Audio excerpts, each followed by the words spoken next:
Hey guys, so my name is Harsha. I'm one of the verbal experts at e-GMAT, and today we are going to do something very interesting. So on Saturday we had this CR assumptions pre-thinking session. It was a very interesting session. A lot of questions came in, and so we thought we'd do a follow-up. And the idea of this particular video is to yet again show the power of pre-thinking to solve CR questions. So we've picked a question from Verbal Review 2021. It's a very interesting question with a lot of beautiful layers. The first thing I want you guys to do is to solve the question. Take 2 to 2.5 minutes, pause the video right here, and once you've solved the question, press the play button. Let's resume this. Alright, so assuming that you guys have gone through the question, before we start discussing this, let me kind of run you through why I like this question a lot. So it's a beautiful question, like I told you. It truly demonstrates the importance of understanding and visualizing your conclusion, and you'd also see a very strong element of visualization in your answer choices. You really have to be very careful. So if you solve the question, you know that the answer choices in this question are not easy at all. Some of them are actually very tricky.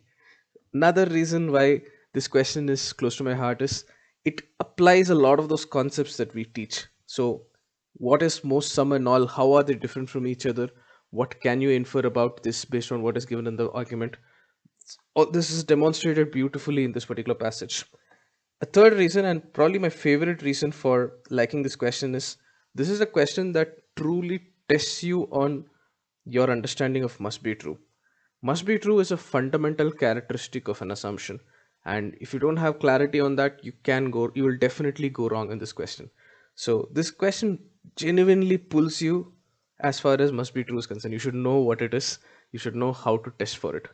And of course, like all good questions, multiple assumptions are possible. So with that, let's kind of start discussing this particular question. What do we know? So this in this question is very simple. There is an objective and there is a plan to achieve that objective, right? So what is the objective? You want to reduce traffic congestion. So when you talk about reducing traffic congestion, you have to be understand and visualize what this means. It doesn't tell you, hey, you need to reduce traffic congestion significantly, you need to reduce traffic congestion by 60%, 70%. It doesn't tell you anything like that. The argument simply says you need to reduce traffic congestion. So for instance, right now if your traffic congestion is at 100, even if you reduce this by a small amount like 95, the purpose would still be solved, the purpose would still be served. So think about that. Your objective is simply to reduce traffic congestion. And then there's a plan to reduce traffic congestion. What is a plan? We already know. Use a free meal coupon as an encouragement at some level. It is the carrot or the motivation that you're providing in order to get people to sign some kind of a pledge. Which people are we talking about? People who work downtown. Get these guys to sign a pledge or a form of some sort to use carpooling or public transportation rather than use their own cars and bikes. So that is the plan. The idea is that, hey, these guys would use more of public transportation or carpooling, and therefore traffic congestion would be reduced. So the plan is clear, the objective is clear. Let's look at the question statement. What is it we need to do? For the Bureau's plan to succeed in reducing traffic congestion, which of the following must be true? So that's the first clue right there as to what you're looking for. So for this plan to be successful, what must be true? So that kind of tells you what your conclusion is, and that's how you visualize the conclusion. You had an objective, you had a plan. Your conclusion is that the plan will meet its objective, or in other words, the plan will be a success. And we need to find the assumption which tells you that the plan will be a success. The assumption, or in other words, what must be true in order for the plan to be a success. So very important to visualize the conclusion. So when will the plan be successful? As long as traffic congestion is reduced. It doesn't have to be reduced by 50%, 70%, 80%. No, even if it reduced by a mere 2%, it is still a reduction in traffic congestion. That clarity is important as you go into pre-thinking for this question. So let's do precisely that. So I've rearranged the same information here. So we know the objective, we know the plan, we know the conclusion. The first step, let's frame the falsification question. In what scenario? Your falsification question typically is the question which asks you, in what scenario would your conclusion break? In this situation, in what scenario would encouraging people working downtown to pledge to carpool, use public transport, not reduce the traffic congestion? Or in other words, when will the plan not work? It's as simple as that. So let's think about those situations. What if, for example, people working downtown do not contribute to the traffic congestion at all? Why does this work? Look at the plan. The plan is about people who are working downtown. So the author is intrinsically or fundamentally assuming that, hey, these guys contribute to the traffic congestion problem. But what if that is not true? What if the people working downtown are already using public transportation, all of them? Maybe there are no cars for those people who are working downtown. All of them are already using public transportation. In such a situation, will this plan work? Not at all. So your conclusion will shatter if this situation, if this condition was true. So the underlying assumption is that at least some of the people who are working downtown actually contribute to the traffic congestion problem in the city. So that's your first assumption, but that's not the only assumption. Let's think of one more situation. What if the people who took the pledge do not really abide by the pledge? So another fundamental logic used by the author is that, hey, if you if you sign up for this pledge, you will actually follow the pledge, but that is also not necessarily true. So people can just take it for the free meal and then not bother carpooling or using public transportation on even a single day. It's perfectly possible, right? I still have my free meal, but nobody is monitoring me and nobody's kind of looking at me and forcing me to do this, right? So what if people who actually took the pledge do not do any kind of carpooling or public transportation? They continue to use their own vehicles. Even in such a situation, your conclusion would break down. And so the underlying assumption is that at least some of the people who took this pledge or got this coupon thanks to the pledge will at least sometimes carpool or use public transportation.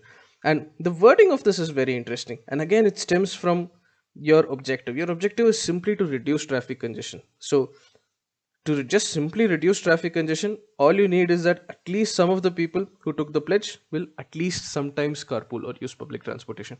It does not have to be a significant number, it does not have to be most. So that's very, very important. It does not have to be a majority. None of those numbers are important. It just has to be at least some people. So with this pre-thinking in mind, let's kind of look at the option choices here. Option choices in this question are beautifully crafted. So let's go through them one by one. Let's look at option A. Option A is about everyone who signs the pledge fully abiding by the pledge. So the problem is, does everyone who signs the pledge have to abide by the pledge for reducing traffic congestion?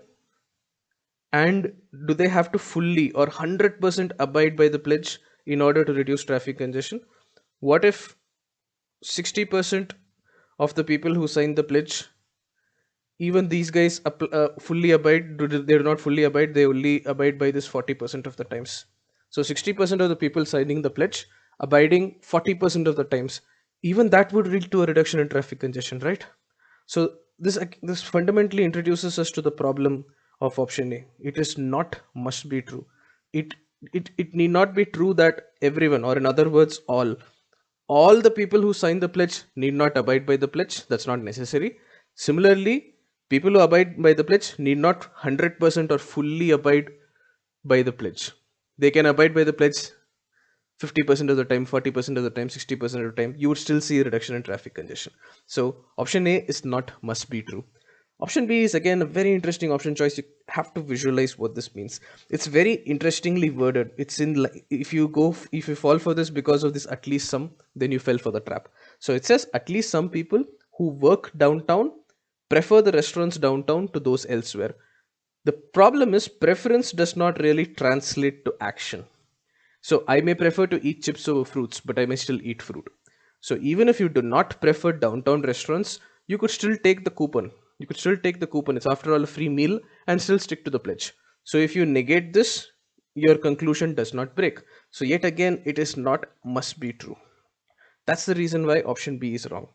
Let's look at option C. Yet again, a beautiful option choice. And the problem is the word most. It says most downtown traffic congestion results from people who work downtown. So for example, 60% of traffic congestion or 70% of traffic congestion, most simply means majority, that is greater than 50%. So let's say 60% or 70% of the traffic congestion comes from people who work downtown. So the problem is, most is it really required that it has to be most? What if 40% of traffic congestion is from people who work downtown? And if these people sign up and take the pledge and then abide by the pledge, then you would still see a reduction in traffic congestion, right? These 40% of the people are now not contributing to the traffic congestion. You would still see a reduction in traffic congestion. So option C is also not must be true. And the reason is this word most. It's not necessary. So let's go to option D. Option D says talks about the most effective way to reduce traffic congestion is to do carpooling or public transportation. But it doesn't matter whether it's the most effective way or not. Maybe it's the most effective way, maybe some other way is more effective. It does not matter to this particular plan. And that's the reason option D is also not the correct answer. You should be able to reject option D fairly easily. It does not matter whether this plan is the most effective or not, as long as this plan actually succeeds in reducing traffic congestion. It may not be the most effective, it may be the most effective. Either way, if it helps to reduce traffic congestion, your conclusion is successful. Your conclusion is about just reducing traffic congestion. It would still work. So option D is not relevant to your conclusion that way, which brings us to option E, which by default is also the correct answer. It says at least some people who receive the coupon for a free meal, or in other words, at least some people who take the pledge will sometimes carpool or use public transportation during the next year. So you notice how properly worded an assumption is, and if you do the pre-thinking well, you would fundamentally arrive at the exact same thing pretty much. So at least some of those people who receive the coupon, or in other words, take the pledge, will sometimes carpool. So this is fundamentally has to be must be true, as we saw. For example, what does this mean? At least some people. So at least one person who receives the coupon for a free meal will sometimes. So again, at least one time carpool or use public transportation. If this is true, then definitely you'll see a reduction in traffic congestion, because at least one person at least one time has actually done carpooling or public transportation instead of driving his or her own car. So option E is actually the only must be true condition here. So if you actually negate this, at least some people, if you negate it, you should get none or no one. None of the people who receive the coupon for a free meal. If you negate sometimes, you should get ever. It would read, nobody who received the coupon for a free meal will ever carpool or use public transportation. So if that statement is true, then your conclusion shatters. If nobody who receives the coupon ever uses carpool or public transportation, then your plan fails. The plan is predicated on these people using carpool or public transportation. Then you cannot say that traffic congestion would be reduced. So option E is the correct answer for this question. So this is, as we discussed, this is a question that's very high on learnings. The power of visualizing your argument, the power of visualizing your conclusion, and each of the option choices. We have to understand what prefer means.